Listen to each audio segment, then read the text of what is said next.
ப்ரானை நிறைய பேர் வாங்காததுக்கு காரணம் க்ளீன் பண்ணுறது கஷ்டம் அண்ட் குக் பண்ணால் ஹார்டாக இருக்குதுன்னு சொல்லி தான்.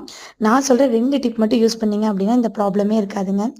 ப்ரான் வாங்கிட்டு வந்ததுமே ஒரு டைம் வாஷ் பண்ணிவிட்டு 1/2 மணி நேரம் ஃப்ரீசரில் செட் பண்ணிடுங்க. அதுக்கப்புறம் க்ளீன் பண்ணோம் அப்படின்னா ஈஸியாக இருக்கும். ப்ரானுக்கு மேலே ஒரு நரம்பு மாதிரி இருக்கும், லைட்டாக கத்தியில் கீச்சணும் அப்படின்னா அந்த நரம்பு வெளியே வந்துருங்க. அதை எடுத்தே ஆகணும்.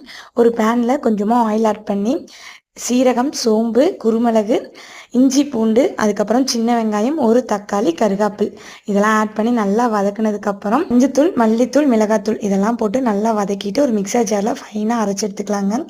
ஒரு மண் சட்டி வச்சு கொஞ்சமாக ஆயில் ஆட் பண்ணி சீரகம், சோம்பு, கருகாப்பில் இது கூடயே சின்ன வெங்காயம், நம்ம அரைச்ச பேஸ்ட் எல்லாமே போட்டு நல்லா எண்ணெய் வெளியே வர அளவுக்கு வதக்கி எடுக்கணும். ஃபைனலாக தான் ப்ரான் ஆட் பண்ணணும். ப்ரானோட மேக்ஸிமம் குக்கிங் டைமே 5 மினிட்ஸ் தான். அதுக்குள்ளேயே ப்ரான் நல்லாவே வெந்துடும்.